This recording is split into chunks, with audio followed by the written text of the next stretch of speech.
Hi everyone, I'm Saskia Marriott, and today I am joined by the man, the legend, Danny Trejo. Hello. Bang. Bang. Showbiz. How are you? Fine, thank you so much. Thank you so much for having me. Thank you. It's been a great day so far. Everything looks amazing. I heard this has been open a couple of weeks now. Yeah, and this is going to be a lot of fun. I'm glad we're here in London. Definitely. So I've heard that your Trejo Tacos is a tribute to your love letter to LA. Yes. What's made you bring it to London? Well, I love London, first of all. I've done a few movies here. I did The Muppets Most Wanted, me and Ray Liotta, and we had absolute blast. People thought we were drunk. We were laughing in the street and stuff, but it was just so much fun. And there's so much like LA. It's funny. There's times that we didn't even realize we were still in London. I mean, it was just like, so much like, so we were both eclectic, and eclectic. That's. Yeah, it's a word. Yeah, okay. It's a good word. We'll make it a word. Mrs. Finley, I got it. My teacher, fourth grader. But, and so it was just like, it was like home. And my son comes here a lot. He's a director, and he also is, what do you call it, takes pictures of bands and stuff. Amazing. And then he has a best friend, Mishko, who lives here, so we'll be hanging out together. Exciting. So this isn't going to be your first trip. Yeah. So Exciting. I'm actually dyslexic, so I read your whole cookbook. It took me a while, but I read your whole book. Yeah. I love that you have like a dedication to your mum. Oh God, yeah. If she was to sit with us now, what would she be picking off the menu? The Baja fish tacos, she knows is my favorite. She was cooking that for years. We always have fish tacos and beef, carnitas, and then we started. I remember when they first did jackfruit, and they handed me here, and I was eating it, and I said, "What is this?" Because to me, it's like shredded beef, Yeah. No, it's jackfruit. It's vegetable. Wow. So we have jackfruit, we have vegetarian, we have vegan, and gluten-free. Because I work with autistic children, and they told us that kids with autism, especially, don't do good with gluten. It doesn't sit right with them. So we put the gluten-free on the menu, and if you come to the restaurant at like 4 or 5 o'clock, you'll see families there with like special needs children, because mom don't have to cook 3 different meals. And I think the one thing that we did with my mom's recipes is put the healthy stuff in, because like Mexican food in the 50s was just manteca, more lard. So you're like, we're not doing that. We're making it healthier. And so we took a lot of that stuff out. Now our food's pretty healthy, and the cauliflower taco gets 5 Yelps stars, whatever it is. It's got some awards. We get a good grade. I've asked for the cauliflower ones for us today because I've heard such good things about them, and I've heard the jackfruit's really good, very like pork. You would not know. I mean, I didn't. I loved it. Do you have any? What would you say are 3 foods that you could never live without? Apart from tacos. You can't have tacos. Beef, pork, and vegetables. Simple life. I'm Simple sorry. man. Simple life. I love that. Perfect. Okay, so when I read your book, I got quite emotional when I read your quote, everything that is good that has happened to you has come from you helping someone else. A direct result of helping everything. I could go right down the line from my time that I've gotten out of prison to this day. It's like everything good that has happened to me has happened as a direct result of helping someone else. That's just the way it is. Do you have a distinct one that sticks out for you? Yeah, Mario Castillo. I did a movie called Blood In, Blood Out. I did it in San Quentin. I'd been in San Quentin doing time, right? So when we got there in 1991, I ran into a guy named Mario Castillo, who was an inmate. He was busted. He was there doing it. We started talking, and I told him about staying clean and about staying out of trouble and staying out of prison. And we talked, and then 8 years later, I ran into him at a Narcotics Anonymous convention. And he goes, "Hey, I took your advice. I'm clean. I'm in rehab." And so he started doing really well. He got a job. He was doing a job in Hi. Hold on. What we got, boss? So we got tres chips with tres salsa. Ah, yeah. Yeah, that's the chunky salsa, salsa verde, and salsa roja. Awesome. And that's Trejo Best guacamole. guacamole in the world. Gracias. Guacamole. Okay. Chips with the bean dip. Ah, with that's the one. Perfect. cheese on top. Thank you. Thank you. And so you set those over there. We'll get this right now. Thanks, darling. And Thank so you. we had. He had He went to the had his own hospital. apartment, was doing really well, and then his liver, he lost a liver, so he had to need a liver transplant. So he, and this is going to just blow your mind. So he goes to the hospital, right, and needs a liver transplant, got it, but literally lost everything. I mean, because he's in the hospital, and I used to call him, and I would say, "Hey, Mario, look, if you're up there, put in a good word for me. But if you're down there, don't tell him you know me. You know." I swear to God, he was on speaker. You could hear the nurses laughing, right? And so when he came out, I said, "Well, move in with me. I got a spare room. Just answer my phone. Do that," because he couldn't work and so. And then he got better, became a drug counselor, and I hired him to work for me. So he's my driver, and that was like 25 years ago. And 9.5 years ago, when my son was hooked on drugs and dying, Mario saved his life. I mean, literally amazing. kicked in the door to a crack house, pulled my son out, and told 2 bodyguards, "I'll kill you." And they both stopped and pulled him out. And my son today is the director of film, and he's got 10 years, almost 10 years clean. Amazing.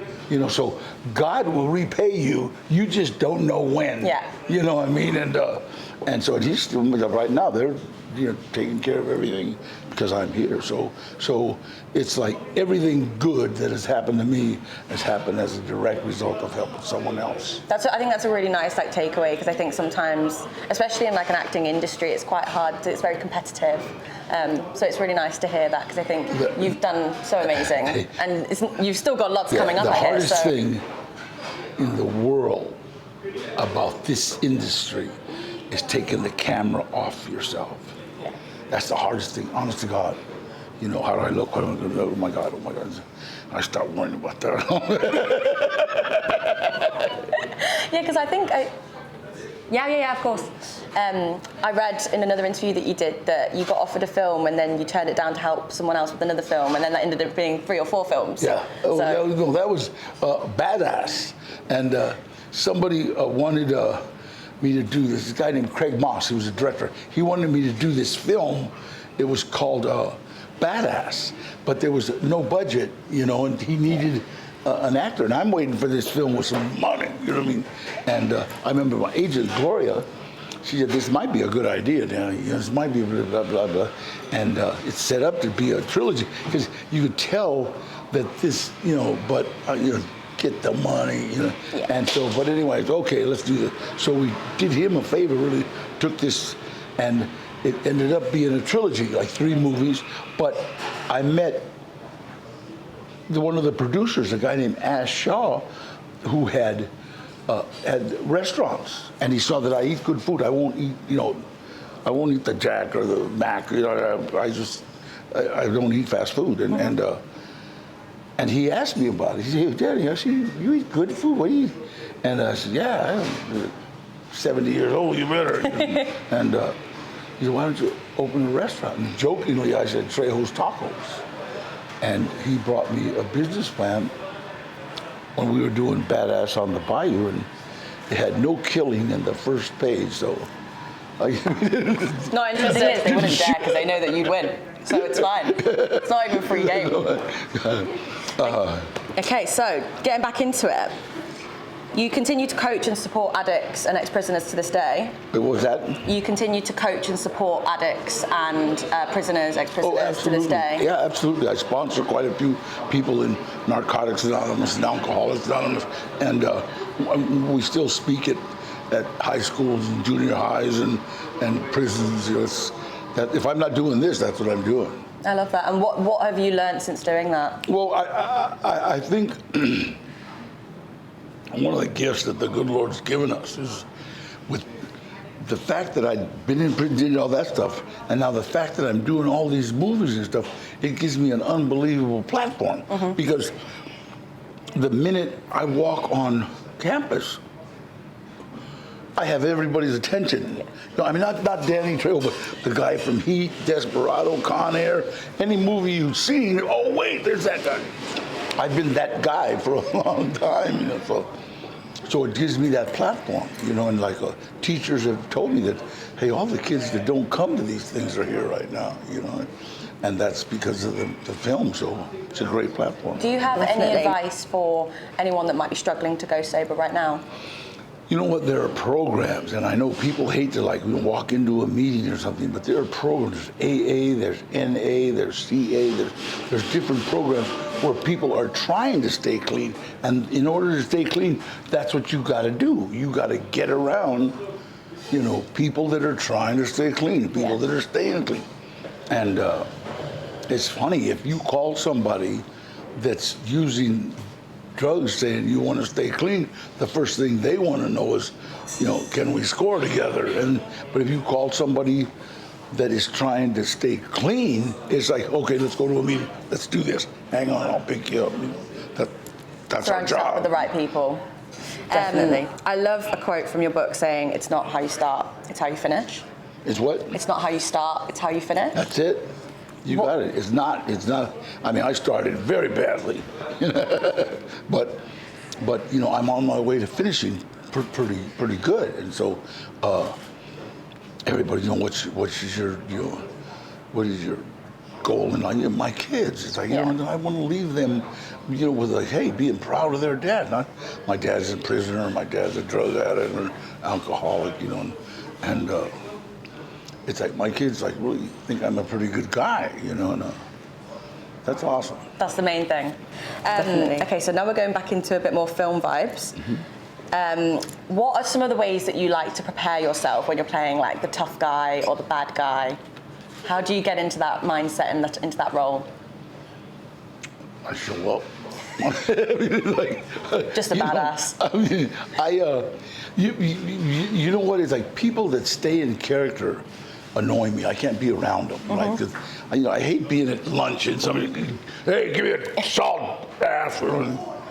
It's, come on, man. You know, you went to Juilliard, you know. Cut it out, you know. And so I don't stay around, you know, because I was that guy. Do you understand? It's So, and the director once asked me, because I had to hit this guy with a gun and shoot this lady and push this other guy, and then I had this guy on the floor saying, I'll blow your head off. And he said, cut. And then I went and played with my kids. And he said, how do you do that, Daddy? I said, I was that guy. I don't want to be that guy. Yeah. That guy goes to prison and almost dies, you know. So I don't like going there. I'll do it because they pay me good money for it, you know. Definitely. But turn it on, turn it off. Yeah, you know, it's like, you know, I have to, and I understand, you know, some people can't, you know, and there are people that know they can't, so they go off by themselves because they don't want to offend anybody. But then there's some, you know, dicks that like, you know, and, hey, psst, you're not tough, okay? Your first couple of first films, you were always a prisoner. Do you wish you hadn't been typecast? But you know what? Let me tell you something. I'll tell you something. Okay. When I got into the movie Runaway Train, and then it's like the first 3 years of my career, I was bad guy, mean guy, tattooed guy, Mexican guy, really mean guy. You know? and the first time I was interviewed, some little girl fresh out of interview school, she said, Danny, you know, you're being typecast. And I didn't even know what that was. I knew I was getting paid. And she said, what do you mean? She said, well, you're always playing like the mean Chicano dude with tattoos. And I thought about it. I said, I am the mean Chicano dude with tattoos. What are you talking? So they're getting it right. They're not casting Ricky Schroeder to be a bank robber, you know. Yeah. So so I just went with it, and I tell people, you know, like I go to the gym, and there's some guy working out. Danny, how do I get in the movies? I said, go be an extra. No, I don't want to be an extra. Well, then shut up. You know what I mean? You all of a sudden you're waiting to get a leading role. You know, it's not going to happen. That'll happen to guys that look like Ben Affleck or pretty guys, you know. But it's not going to happen to, like, you know, guys that are struggling to go to work, and all I want to do is work. I'll play a tree if they want me to play. Give me more money if you want fruit on it. You know what I mean? And that's what I've done. You know, and I've made a great. You know, it's funny because I was on an airplane. What was it? Southwest, and they used to have this Southwest magazine, and they had an article about that guy. It said that guy, and they had all these pictures of people that you would say, yeah, that guy, and they had my picture in there. And the stewardess said, Mr. Trejo, one of the people in Coach has the magazine and would like you to sign it. I sure, give it. Oh, that guy. So I signed it, right? That guy. He had my picture on my bio. So all of a sudden I got 12 magazines. So I'm signing them. And I remember that guy and Ricky Mejia, a good friend of mine, was like, hey, you know that guy. You know? And so I was that guy for a long time. And now I got a name. Now you've got your name. Do you have a favourite smaller role that you've played? Because I loved you in Desperate Housewives. Like, I'm not even joking. Oh, no. I loved you so much in Desperate Housewives. Yeah. It's when you get the balloon out of the trunk and you just look so sad. It's one of my favourite moments with you. That was so much fun. And Eva, she's a blast. It was a blast. And it was funny because I'm supposed to be getting out of jail, standing at a window, looking at her doing Pilates, and she's like bending over, and I'm supposed to be staring at her, right? And she said, God, Danny, I'm so embarrassed. I said, why? She said, well, I gotta be standing over, bent over, right? But Eva, you think I'm gonna look? I'm a professional. And she goes, oh, God, thank you. So then when she said, actually, I lied. She died. We both, and we became, she's a good friend of mine. She's a beautiful lady. And we did that. And then I didn't know, I mean, when I told my mom didn't never thought I was in the movie. She didn't care. I know, mijo, but let me make you lunch. You know? Mom, I'm gonna work with Robert. I know, but let me make you lunch. You know? And then I did that Young and the Restless, where she had all her little friends in front of the TV. Now she knows. Yeah, you'd have thought she knows. Look how mijo. You'd have thought I was big. You'd have thought I won an Oscar because they were all. And my final question: you've worked with Robert De Niro quite a lot. Can you do a Robert De Niro impression for me? Are you kidding? Come on. Hey, Danny. Wait, Dan. Because I asked him when we were doing Heat, I said, what do you think, Robert? You know, how do you think I died? He said, well, you know, I think you're already dead. I think you're dead. It's got enough to touch. Enough to touch. You tell me, you know, kill me. Great. That was fantastic. That was fantastic. I felt like I was with you and Robert at the same time. God, I love him. He was, you know, right after we did that, we asked him to do Machete. Kills. He was absolutely.